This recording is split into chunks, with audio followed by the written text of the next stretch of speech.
भूख, एक भूखे आदमी की कहानी। आज की यह कहानी जो मैं आपके सामने पेश करने जा रहा हूँ, यह कहानी बहुत ही दुखदायक हो सकती है। कहानी का टॉपिक भूख। एक भूखे आदमी की कहानी। शायद ही आपने ये कहानी पहले कभी सुनी होगी। तो आइए कहानी को शुरू करते हैं। मेरा नाम अमन है। गांव में मेरे घर के पास वाले ही मकान में एक आदमी रहता था। उसका एक लड़का जिसका नाम ऋतिक तथा एक लड़की जिसका नाम राजी था और पत्नी जिसका नाम रीमा था। वह आदमी कुछ काम नहीं करता था।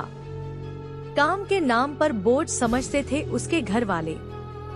वह सुबह उठकर गांव के ठीक बीचों बीच एक मंदिर था।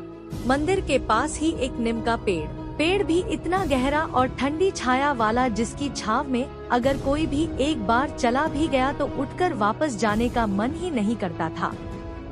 उसी मंदिर वाले नीम के पेड़ की छाव में जाकर दिन भर लोगों के सामने ये बात फेंकी, वो बात फेंकी।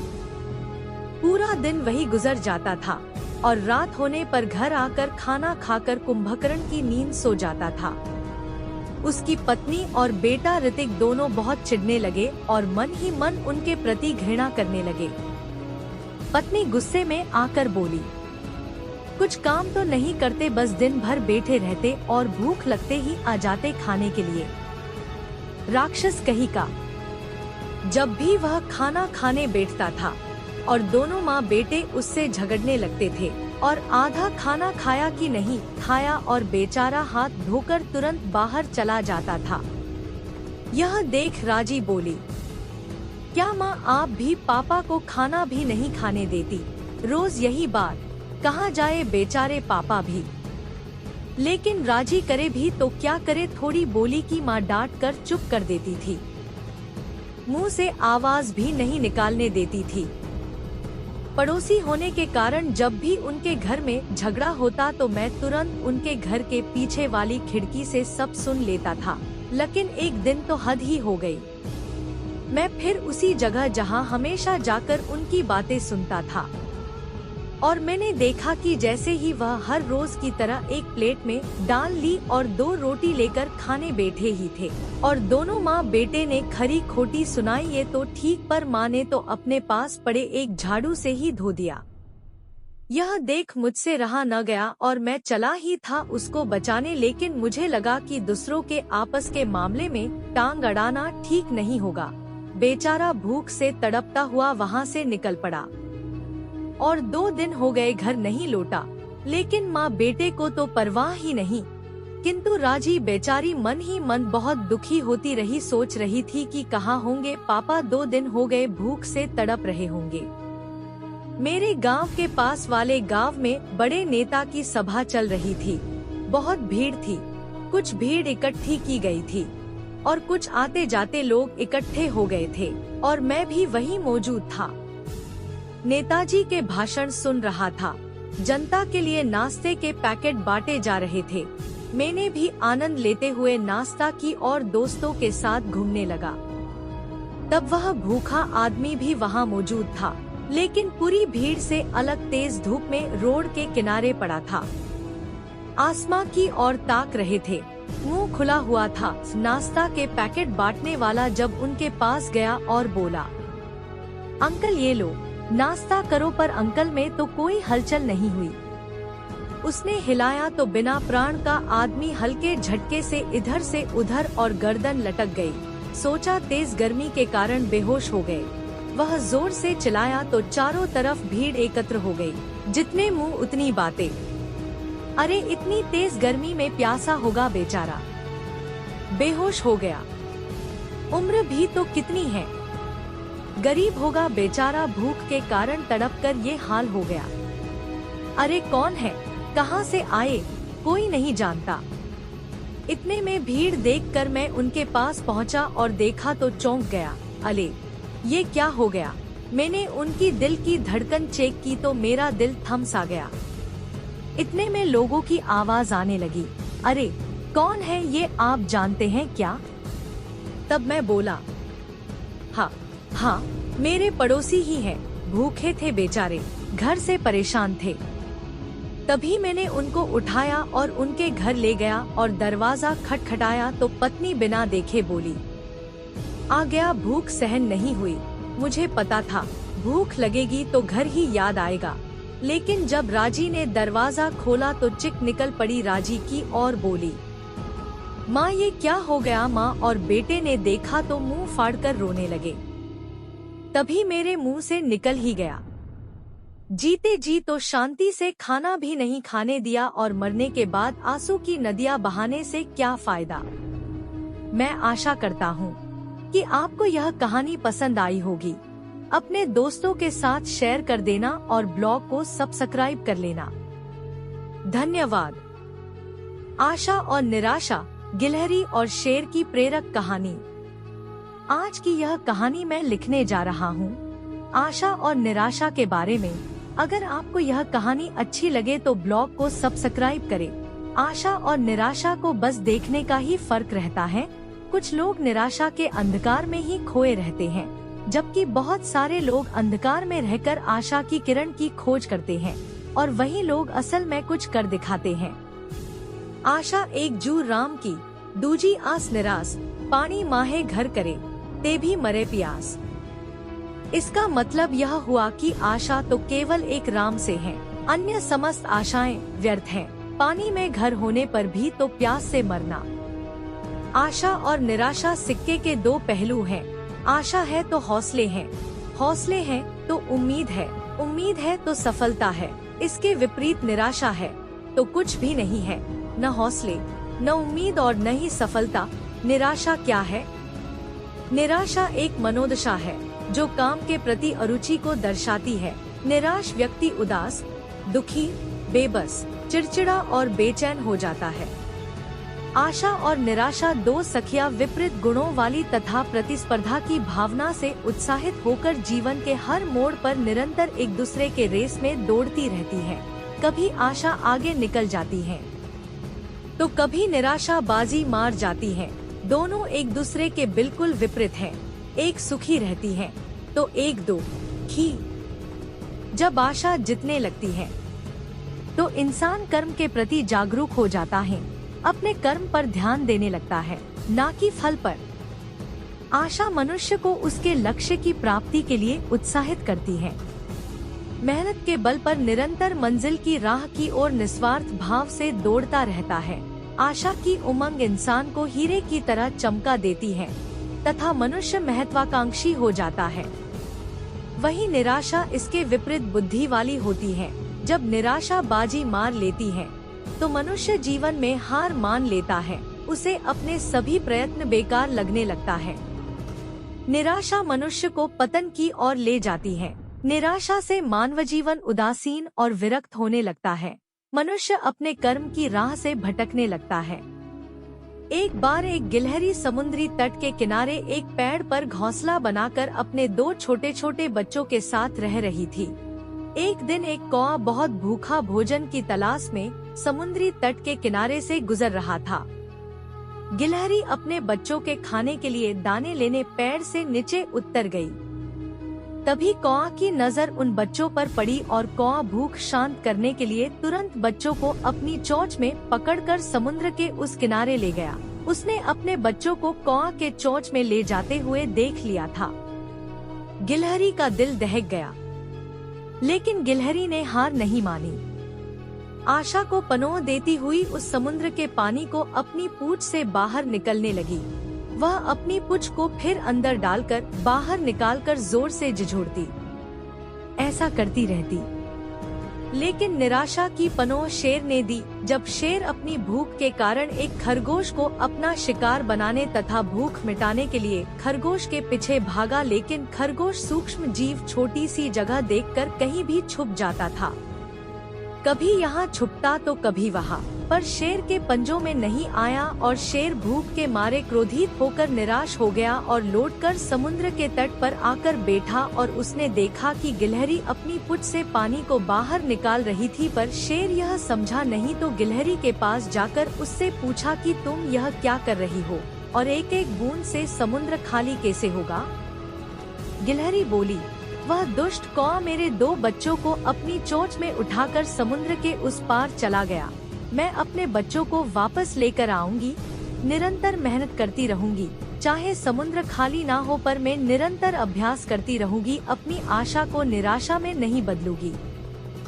लोग अंधेरे में रहकर प्रकाश की खोज कर लेते हैं। अगर आपने अंधेरे में रहना सीख लिया है तो अंधेरे में उस आशा रूपी प्रकाश को ढूंढना कोई बड़ी बात नहीं है। जिस तरह अंधेरा है उसी तरह उजाला भी आएगा। जैसे जन्म हुआ तो मृत्यु भी होगी, इसी तरह अंधेरा रूपी निराशा है तो प्रकाश रूपी आशा भी होगी। उसे सिर्फ हमें ढूंढना पड़ेगा, लेकिन मिलेगी जरूर। जितना भी चाहते हो और मेहनत करने से डरते हो, ऐसा कभी होता है क्या? बिना मेहनत के जितना मुश्किल होता है। मैं इस आशा और निराशा की कहानी में आशा भरी एक आशा करता हूँ कि आपको मेरे द्वारा लिखी गई यह कहानी पसंद आई होगी, और अगर पसंद आई है तो अपने दोस्तों के साथ भी शेयर करें और कमेंट बॉक्स में कहानी के बारे में कमेंट करें। जादुई हथौड़े की प्रेरणादायक कहानी। जादुई हथौड़ा। आज की यह कहानी जादुई हथौड़े की बहुत ही अच्छी कहानी बताने जा रहा हूँ। यह कहानी महावीर नाम के एक ईमानदार आदमी की है। वैसे भी उसने सोचा ही नहीं था कि उसका जीवन चंद पलों में कैसे बदल जाएगा। आगे आप कहानी में देख ही लेंगे। तो चलिए कहानी शुरू करते हैं। एक गांव में महावीर नाम का एक गरीब लोहारी रहता था। वो अपना काम बहुत ईमानदारी से करता था। वह भगवान पर बहुत भरोसा करता था।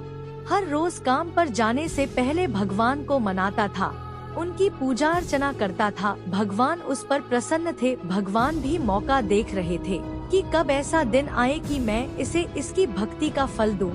ये तो हम सब भी जानते हैं कि भगवान हमारी परीक्षा हर वक्त लेते हैं, लेकिन हमें भगवान को नहीं कोसना चाहिए, बल्कि हमारा कार्य निस्वार्थ करते रहना चाहिए। एक दिन महावीर अपने काम के औजार को लेकर जंगल के रास्ते से होकर जा रहा था। तभी महावीर को एक आवाज आई। आवाज को सुनते हुए महावीर वहां पहुंचा तो महावीर ने देखा कि एक पिंजरे में किसी ब्राह्मण को कैद कर रखा था। वह बहुत समय से कैद होने से प्यास के कारण तड़प रहा था। महावीर ने अपने औजार निकले और पिंजरे को काटने लगा। धीरे धीरे करके उसने पिंजरे को काटा और ब्राह्मण को बाहर निकाला और उन्हें पानी पिलाया। वो ब्राह्मण नहीं देवता थे जो उसकी परीक्षा ले रहे थे। ब्राह्मण ने यह देखकर महावीर से कहा, तुमने मेरी मदद की और मुझे यहाँ से बाहर निकाला, इसके बदले में मैं तुम्हें कुछ देना चाहता हूँ।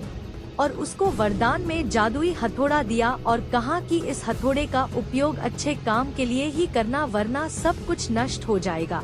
इतना कहकर वो गायब हो गए। उसी दिन से वह उस हथौड़े से जो भी कमाता था गरीब लोगों में बांट दिया करता था और उसका तथा गरीबों का गुजारा अच्छे से होने लगा। महावीर के पास पहले कुछ भी नहीं था। जादुई हथौड़े की वजह से वह अपना और अपने साथ ही सभी गरीब एवं बेसहारे लोगों का सहारा बन गया। यह बात उसके पड़ोसी अमन को पता चली। अमन बहुत ही सातिर तथा लालची था। जब उसे पता चला महावीर के पास जादुई हथौड़ा है तो उसने हथौड़े को चुराने को सोचा और अगली रात को महावीर अपने कमरे में सो रहा था। कई दिनों तक ऐसा ही चलता आ रहा था। लेकिन आप भी जानते हैं, समाज या आस पड़ोस में बहुत से लोग ऐसे भी होते हैं जो दूसरों के अच्छे कामों से जलने लगते हैं तथा उनका रास्ता काटने लगते हैं। महावीर के साथ भी कुछ ऐसा ही होने लगा था। महावीर के पास जादुई हथौड़ा है जिससे वह गरीबों की सेवा कर रहा है। यह बात उसके पड़ोसी अमन को पता चली। अमन बहुत ही सातिर तथा लालची था। जब उसे पता चला महावीर के पास जादुई हथौड़ा है तो उसने हथौड़े को चुराने को सोचा और अगली रात को महावीर अपने कमरे में सो रहा था। तभी अमन ने हथौड़े को चुरा लिया, लेकिन उसे हथौड़े के वरदान के बारे में पता नहीं था। सुबह जब महावीर की नींद खुली और उसने देखा कि उसका जादुई हथौड़ा गायब था, महावीर ने अपने जादुई हथौड़े को सभी जगह ढूंढा, लेकिन हथौड़ा कहीं भी नहीं मिला। उसने अपने आस पड़ोस के सभी लोगों से भी जाना, लेकिन किसी को कुछ भी पता नहीं था। महावीर अपने जादुई हथौड़े को ढूंढने के लिए अपने आस पड़ोस के गांव में निकल गए। महावीर बहुत दुखी हुआ और इधर अमन जादुई हथौड़े को पाकर बहुत खुश हो रहा था। अमन उस हथौड़े से अपनी सारी आवश्यकता वाली वस्तुएं लगा, लेकिन उससे हथौड़े के जादू के बारे में बराबर ज्ञान नहीं था। अमन ने अपने स्वार्थ के लिए हथौड़े का गलत उपयोग करने लगा और वरदान के अनुसार अमन का सब कुछ नष्ट हो गया। और इधर महावीर अपने हथौड़े को ढूंढ ही रहे थे, लेकिन महावीर को उसका जादुई हथौड़ा कहीं भी नहीं मिला। महावीर ने अब उस हथौड़े को पाने की आशा ही छोड़ दी थी। वह नाराज और हताश होकर आपस अपने घर आ गया, लेकिन हथौड़ा तो केवल महावीर के ही नसीब में था। भगवान ने उस अमन को उसके कर्मों का फल देकर उस हथौड़े को फिर से महावीर के घर ही पहुंचा दिया। महावीर अपने घर आकर देखता है कि हथौड़ा तो सुरक्षित उसके द्वारा रखे हुए जगह पर मौजूद है। महावीर को सब समझ आ गया और उसने भगवान को सिर झुकाया और फिर से अपना कर्म करना चालू कर दिया। तभी कहा जाता है कि नसीब से ज्यादा और समय से पहले कुछ नहीं मिलता है, तथा अपने स्वार्थ के लिए वस्तु का गलत इस्तेमाल नहीं करना चाहिए। मैं आशा करता हूँ कि महावीर के इस जादुई हथौड़े कहानी आपको अच्छी लगी होगी। इस कहानी को अपने दोस्तों के साथ शेयर करना बिल्कुल ना भूले और इसी तरह की हिंदी कहानियाँ रोजाना पढ़ने के लिए हमारे ब्लॉग को सब्सक्राइब करें। लालची किसान और मजबूर गाय हिंदी कहानी। धर्मपुर नामक एक गांव में एक किसान रहा करता था। उसके पास एक हीरे जैसी गाय थी, जिसका रंग बिल्कुल बगुले जैसा सफेद और बेहद ही होशियार, जो उस किसान का हर वक्त फायदा ही कराती थी। जितना घास खाती थी उससे कई गुना ज्यादा दूध दे देती थी और वह किसान उस दूध को बेचकर अपना घर चलाता था। गाय का दूध भी लोगों को बहुत पसंद आता था। उस गाय की वजह से किसान का जीवन दिन पर दिन बेहतर होता जा रहा था। उसे अपनी गाय पर बहुत घमंड था। ज्यादा पैसे आने के कारण वह लोभी और घमंडी हो गया था तथा गाय के प्रति उसका मोह और स्नेह कम होता जा रहा था। वह गाय का पहले जैसा ख्याल नहीं रख रहा था। गाय बहुत ही लक्की थी, जिसके कारण ही किसान के दिन बदल चुके थे, लेकिन किसान अब ये सब भूल चुका था। वह उस गाय की देखभाल समय पर नहीं करता था, जिसके कारण गाय की हालत काफी बिगड़ गई थी। लेकिन फिर भी गाय किसान का भला ही चाहती थी। ज्यादा हालत बिगड़ने से गाय एक दिन बीमार हो गई। किसान ने फिर भी उसका इलाज नहीं कराया। उसे उस वक्त भी अपने फायदे की ही पड़ी हुई थी। वह सोच रहा था कि अगर गाय का इलाज कराया जाए तो बहुत खर्चा आ जाएगा। इससे अच्छा है कि मैं इस गाय को अपने घर से निकाल दूं और एक नई गाय खरीद लेता हूँ, जिससे मुझे फायदा हो जाएगा। और वह उस गाय को लेकर जंगल की ओर निकल गया। जंगल में जाते हुए उसे एक नदी से होकर गुजरना पड़ता है। वह उस नदी से गुजर रहा था, तभी गाय की हालत खराब के कारण वह उस नदी में अपने आप को संभाल न पाई और उस नदी में गिर गई। गाय नदी में गिर गई थी और वह बाहर निकलने के लिए तड़प रही थी। फिर भी उस किसान ने उसे बचाने की कोशिश नहीं की। वह सोच रहा था कि वैसे भी यह गाय किसी भी काम की नहीं बची है, इसे मर जाने में ही फायदा है। गाय नदी में बहती जा रही थी, लेकिन वह किसान उसे खड़ा खड़ा देख ही रहा था और किसान अब नई गाय की उम्मीद में घर की ओर जाने लगा। गाय को अब उस किसान पर किया हुआ उपकार, जिसके कारण ही उस किसान के दिन बदले थे और किसान के पुराने दिनों को याद करती हुई नदी में बहती जा रही थी। तभी नदी के पास बैठे हुए एक आदमी की नजर उस गाय पर पड़ी, जो उस नदी में बह रही थी। उस आदमी को उस गाय पर दया आ गई। उसने उस गाय को नदी से बाहर निकाला और फिर उसे अपने घर ले गया। घर ले जाने के बाद उस गाय का काफी इलाज कराया, जिसके कारण वह गाय कुछ ही दिनों में पहले जैसी हो गई। बहुत सारा दूध देने लगी। अब वह गाय पहले से भी ज्यादा खुश रहती थी, क्योंकि उसकी देखभाल पहले से बेहतर होने लगी थी। उस गाय ने उस आदमी के भी दिन बदल दिए थे। वह आदमी जान गया था कि यह गाय साधारण गाय नहीं है, एक लक्की गाय है, जिसके मेरे घर में आने से पूरा घर ही बदल गया है। मैं बहुत ही नसीब वाला हूँ कि मुझे ये गाय मिली। इधर वह किसान गाय की तलाश में गुमता ही रह गया, लेकिन उसे पहले जैसी गाय नहीं मिली। उस गाय के घर से जाने के बाद उस किसान के दिन फिर से पहले जैसे होने लगे थे। उसने एक से बढ़कर एक गाय खरीदी, लेकिन उस गाय की तरह गाय नहीं मिली। गाय की बद्दुआएं उस किसान की बर्बादी बन गई। जब वह गाय उस किसान का फायदा करा रही थी, तब तो उसे उस गाय से स्नेह था, लेकिन जब उस गाय को किसान की जरूरत थी, तब तो किसान ने उसे मरने के लिए छोड़ दिया था।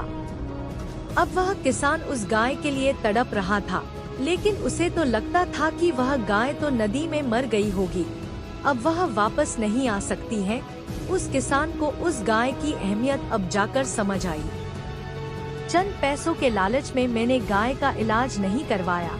अगर मैं उस समय गाय का इलाज करा देता तो आज मैं इस अवस्था में नहीं होता। मैंने मेरी लक्की गाय को अपने लालच और घमंड के कारण खो दिया। लालच एक बुरी बला है। जीवन में लालच और अहंकार तो किसी भी वास्तु का नहीं करना चाहिए। इनका नतीजा हमेशा बुरा ही होता है। मैं आशा करता हूँ कि आपको यह कहानी अच्छी लगी होगी और इसे अपने दोस्तों में शेयर करना। हम रोज आपके लिए ऐसी ही कहानियाँ लाते रहेंगे। धन्यवाद। अगर आपको इन कहानी में थोड़ा सा भी मजा आया है तो प्लीज चैनल को सब्सक्राइब कर दो। यदि यह वीडियो लड़की की होती तो सभी चैनल को सब्सक्राइब करते। आप सभी से हाथ जोड़कर विनती है कि आप प्लीज चैनल को सब्सक्राइब कर दें।